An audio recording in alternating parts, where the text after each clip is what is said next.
Bisa kita mulai? Siap. Katanya biar nggak tegang. Oke. Selamat siang Pak Asmoro.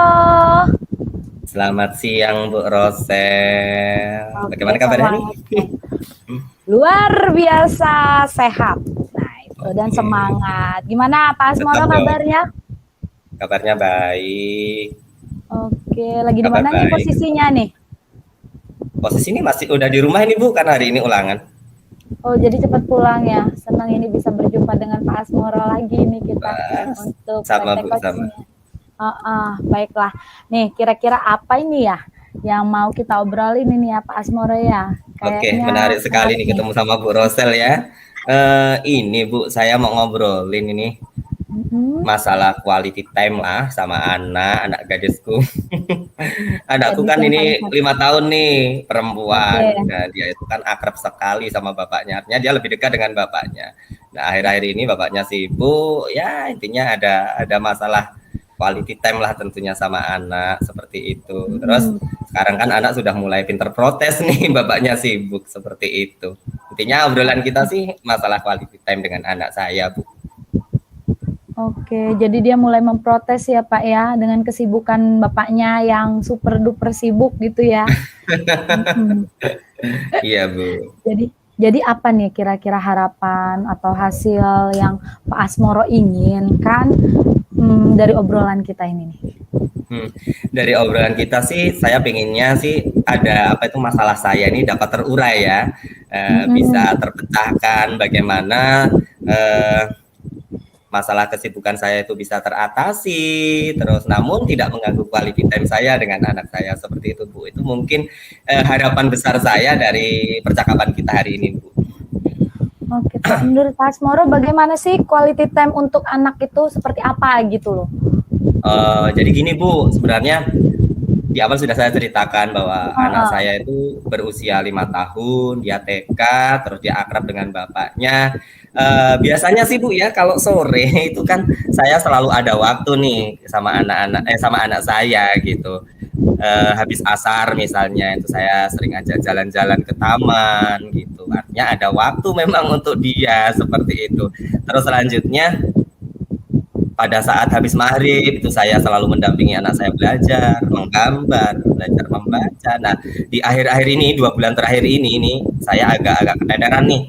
Kalau di awal saya punya masalah dengan komitmen waktu, yang mana ketika saya mendapat tugas ini, ketika kita menjadi peserta PGP, akhirnya kan banyak sekali tugas-tugas yang harus diselesaikan. Sementara saya sendiri selain tugas mengajar mendapat tugas tambahan dengan banyak sekali tugas yang dipercayakan ke saya, itu waktu itu agak repot keteter Bu. Nah tugas itu bisa teratasi nih ternyata itu quality time saya dengan anak saya itu jadi terganggu dan saya tidak sadar kalau saya senang-senang aja karena tugas-tugas itu dapat terurai, tapi ternyata ada satu yang terkorbankan dan saya diprotes sama anak saya. Aduh Papa sekarang sibuk terus, saya nggak pernah diajak main, saya nggak pernah diajarin seperti itu Bu. Jadi quality time yang ideal itu harusnya ya mungkin saya harus banyak waktu sama dia seperti itu. Habis asar itu mungkin bisa jalan-jalan lagi, habis maghrib bisa ngajarin bermain atau belajar seperti itu. Kapan itu Pak anak Bapak sudah mulai memprotes itu Pak? Ya akhir-akhir ini Bu, akhir-akhir ini kan ya mungkin karena tahap perkembangan komunikasinya, emosionalnya, jadi dia sudah bisa merasakan gitu. Karena memang akhir-akhir ini sering saya titipkan sama pengasuhnya gitu. Oke, nih kalau nih ya Pak ya, kalau dalam skala berapa nih ideal perbandingan waktu bekerja dengan quality time dengan anak itu? Kira-kira posisi Pak Asmoro, kira-kira posisi skalanya itu berapa ini kira-kira Pak? Sebenarnya harusnya berimbang ya Bu Rosel ya. Kalau bisa 50-50 ya. Kalau bisa harusnya 50% pekerjaan, 50%. Itu entah pekerjaan saya yang terlalu antri atau bagaimana, saya tuh bingung baginya. Sehingga porsinya mungkin selama ini untuk porsi anak saya itu masih berada di skala mungkin kalau pekerjaan saya 70% atau 80%, porsi untuk anak saya itu cuma 20% seperti itu. Nah, saya sih inginnya idealnya nanti paling tidak 60-40 lah, artinya 60% itu untuk pekerjaan saya bisa terurai tentunya tugas yang diberikan kepada saya, dan 40% itu ada waktu untuk bermain, mendampingi anak dalam proses berkembangnya seperti itu, Bu. Iya Pak, senang juga ini bicara tentang quality time dengan keluarga ini Pak.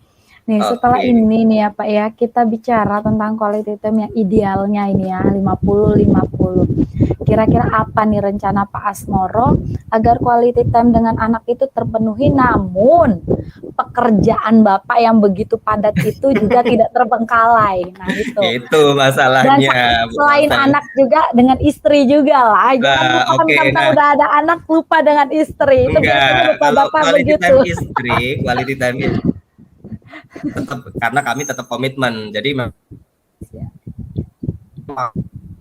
waktu untuk istri gitu. Jadi kalau istri sama-sama tahu kalau beliau juga sibuk, cuma masalahnya anak saya yang pada tahap perkembangan itu, terus dia memang akrab dengan bapaknya. Nah, seperti itu. Jadi rencananya sih aku agak bingung ya, Bu ya, karena tugas-tugas kalau biasanya tugas-tugas sekolah itu kan saya selesaikan di sekolah, tugas administrasi mengajar, tugas administrasi yang dibebankan atau dipercayakan ke saya itu biasanya saya selesaikan di sekolah, atau ketika saya bawa pulang hanya mengerjakan itu.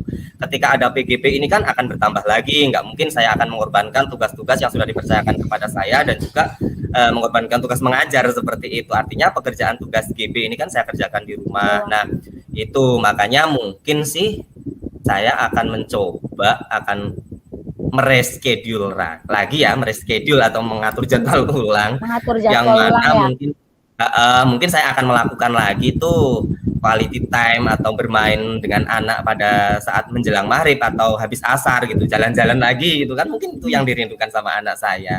Terus nanti juga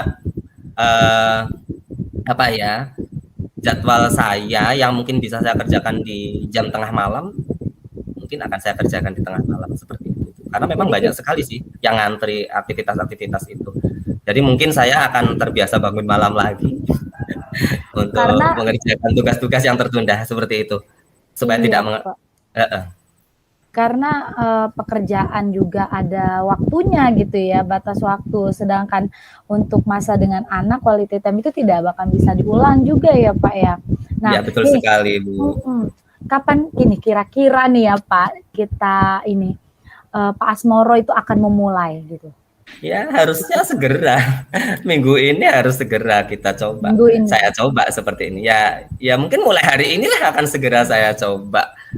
Walaupun mungkin nanti agak keteter nih pekerjaan-pekerjaan yang menanti akhir tahun Bu, ini luar biasa. Musim pas lagi, analisis nilai, belum lagi tugas laporan-laporan keuangan, laporan macam-macam. Itu waduh, ini memang agak berat ini Bu sebenarnya. Cuma akan saya coba nanti mulai hari ini saya terapkan lagi, mendampingi anak saya belajar, mengantarkan mengaji dan seterusnya. Mudah-mudahan bisa lah. Luar biasa ya Pak, pekerjaan Bapak, kepercayaannya suatu pimpinan itu kepada Pak Asmoro gitu. Sampai begitu banyaknya pekerjaan, terus Bapak mengikuti PGP ini gitu. PGP juga dengan waktu yang sudah ditentukan harus, sedangkan anak sudah menuntut. Nih, iya, kira-kira ada nggak Pak dukungan dari pihak lain untuk mengontrol rencana Bapak ini? Ya pasti dong. Kalau dukungan saya selalu minta dukungan nyonya besar nih, istri tercinta. Ibu raja ya, ibu negara ya Pak ya. Cuma kadang gini loh Bu, anak saya itu kurang ya sama ibunya itu kurang akrab. Jadi walaupun ibunya nganggur atau tidak melakukan aktivitas, tapi dia tetap cenderung yang ini bapaknya gitu loh. Kayak tidur misalnya, tidur itu kalau nggak kelonin bapaknya dia kurang nggak bisa tidur, tetap nyari bapaknya Kak. Nah ketika ngurusin anak mau tidur biasanya saya akan ikut ketiduran Bu, hanya tugas saya terbengkalai seperti itu sebenarnya kendalanya. Iya keren banget. Anak Bapak berarti cewek ya Pak ya? Cewek Bu, cewek. Oke. Berarti begitu dekat ya dengan Pak Asmoro ya. Betul sekali, karena memang dari kecil cenderung dengan saya, karena ibunya memang membatasi yang menjaga diri, karena dia sering kontak dengan orang-orang sakit, di rumah ada klinik, jadi ketika ketika ibu ya memang agak jaga ketika dia bertugas di tempat praktek kan dia nggak mungkin mau memegang anak, mau nggak mau anak itu kan tetap cenderung dekat dengan ayahnya, dengan bapaknya, seperti itu. Iya Pak, menarik sekali nih tentang keluarga ini, bagi saya menarik sekali Pak Asmoro. Ya, Mudah-mudahan oke Pak, gimana? Quality time itu kan mempengaruhi pekerjaan juga masalahnya. Benar Mbak, keluarga itu yang utama lah ya Pak ya dari semuanya ya. Betul. Gitu. Jadi gimana nih Pak, mudah-mudahan Pak Asmoro dapat segera mengatasi permasalahan quality time dengan anak yang sudah mulai menuntut bapaknya, kapan nih dengan saya gitu. Ya Pak ya. Gitu ya, mudah-mudahan Bu. Dengan saya sangat menunggu juga ini Pak Asmoro, kabar dari Pak Asmoro, rencananya Pak Asmoro yang secepatnya kalau bisa mulai kalau bisa mulai hari ini kata Pak Asmoro ya Pak. Oke. Ini saya tunggu ya Pak Asmoro. Oke, siap. Nanti kita ngobrol lagi ya Bu Rosel ya. Baik Pak, terima kasih Pak Asmoro. Sama-sama Bu Rosel. Oke, percakapannya sangat menarik. Terima kasih. Sampai ketemu lagi minggu depan ya Bapak. Iya Bu Rosel. Selamat siang. Selamat siang. Oke. Udah selesai ya. Minum dulu ya Bu ya. Silakan biar nggak kasih saya kanebo kering. Dibasahin dulu, dibasahin. Lagi. Izin minum ya Pak.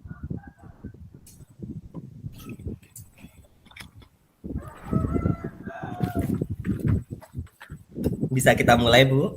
Baik, boleh. Nanti tak masang ini ya, masang rank waktunya. Siapa tahu nanti kelebihan. Oh iya, karena agak lumayan ya kalau punya saya ya. Oke, bisa dimulai? Boleh. Hai Bu Rosel. Hai Pak Asmoro. Senang berjumpa sama Bu Rosel. Kalau ketemu Bu Rosel tuh awalnya pengen ketawa terus ini ya Bu Rosel ya. Iya. Walaupun perjumpaan kita hanya di tatap maya, ini enggak tatap muka, tapi tidak mengurangi ini ya kehangatan dan kebersamaan kita ini. Iya Pak. Oke Bu Rosel, kira-kira di pertemuan ini apa sih yang ingin Pak Bu Rosel sampaikan atau ingin Bu Rosel ini kayaknya kok serius nih? Serius banget. Waduh, ada apa ini kepo nih jadinya nih? Iya, harus ini kayaknya Pak, karena keganjal gitu kan. Waduh, mengganjal ini, lepas ganjalannya nih. Iya, harus dilepas ganjalannya ini. Oke, gimana Bu? Gini loh Pak, jadi saya akan menceritakan pengalaman saya yang baru terjadi Pak. Di mana ini pengalaman di pekerjaan saya di sekolah. Jadi saya mendapat teguran dari pimpinan kita itu kan di sekolah, kepala sekolah kan ya Pak ya.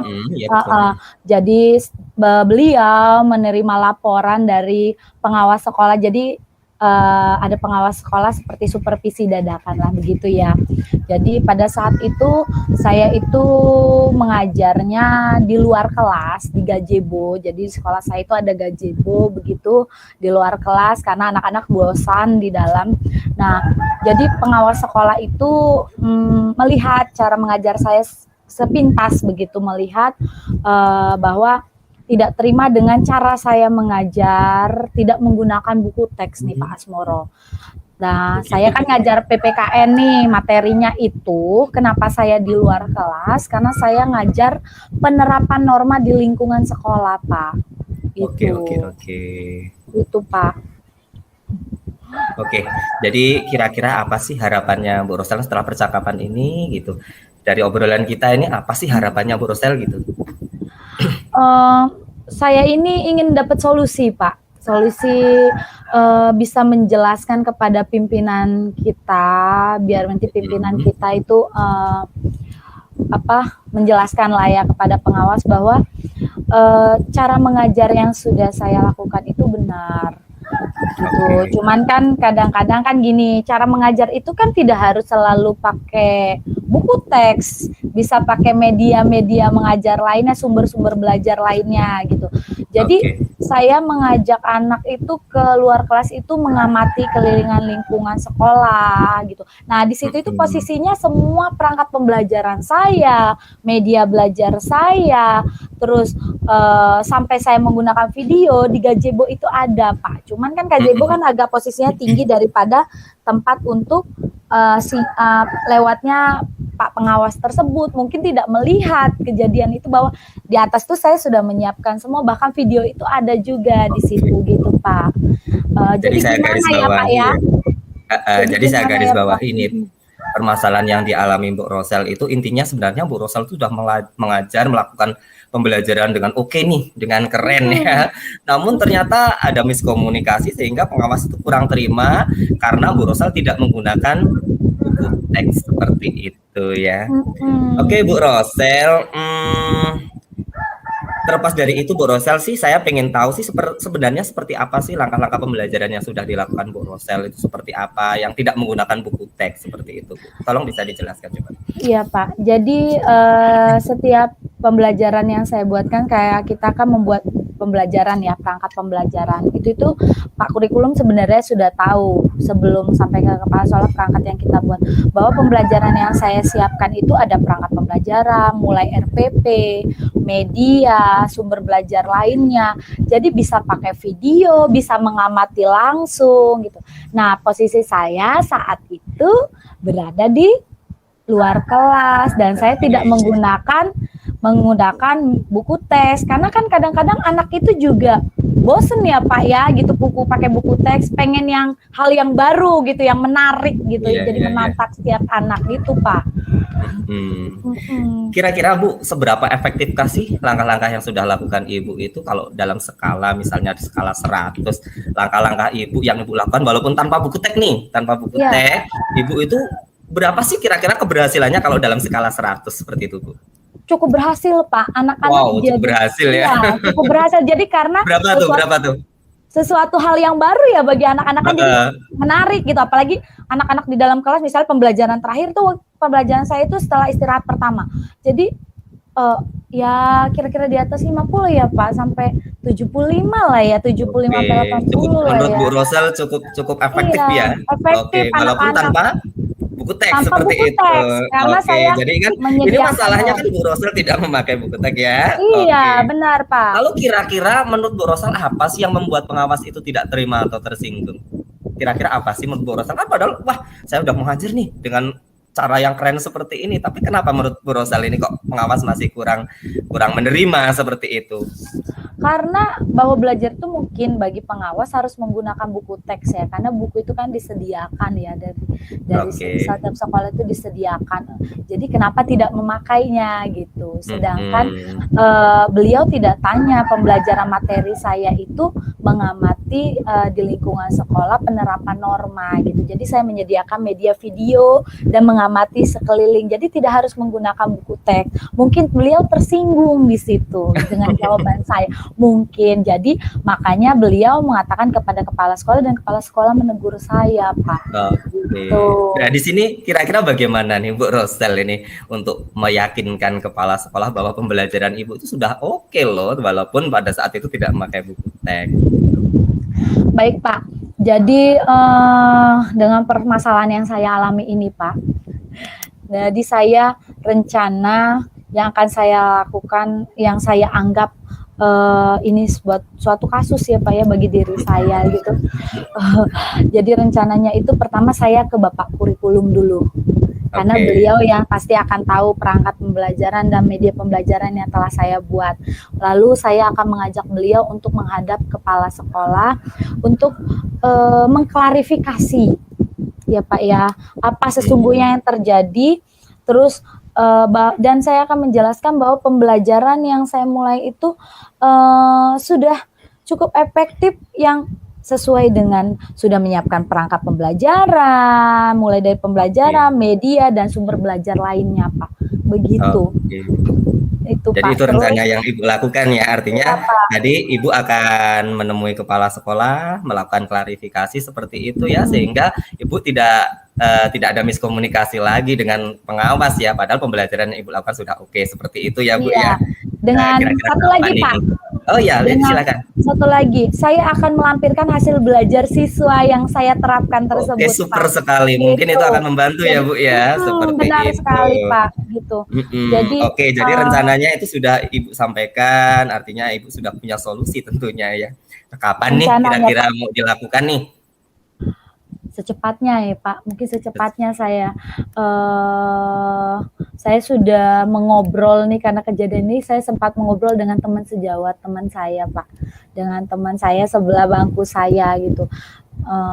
Ya secepatnya Pak, Harus secepatnya ya Bu Rosel, nggak enak mungkin ya mungkin disimpan-simpan ya. iya dalam minggu ini, iya karena kan Oke, keganjal artinya di hati sini itu. ibu pakai masalah ini mungkin untuk mensupport seperti itu ya Bu ya. Iya Pak, benar sekali. Oke. Jadi kesimpulannya bagaimana nih Bu obrolan kita hari ini? Dari Iya. masalah Ibu dan solusinya bagaimana, coba silakan Ibu simpulkan.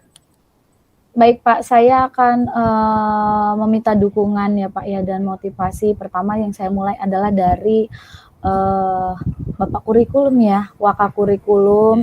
Lalu saya meminta tolong beliau agar menghadap kepada kepala sekolah untuk mengklarifikasi mengenai apa yang telah terjadi gitu waktu saat pembelajaran saya kepada siswa itu Pak. Itu yang akan saya lakukan gitu Pak. Dan segera ya Bu ya, dalam minggu-minggu ini ya. Iya, untuk saya nantikan nih ceritanya seperti apa ini masalahnya. Iya. Jadi tegang gini ya, Sabtu depan bisa bertemu ya Bu ya. Sabtu depan kita bisa bertemu di ruang maya, kita sambil ngobrol-ngobrol dan melihat progresnya apakah sudah berhasil atau tidak. Terima kasih Bu Rosel obrolan kita. Mudah-mudahan bisa membawa manfaat untuk Bu Rosel. Terima kasih. Amin. Sampai jumpa. Amin. Sampai ketemu lagi. Baik Pak, sehat selalu Pak Asmoro. Terima kasih.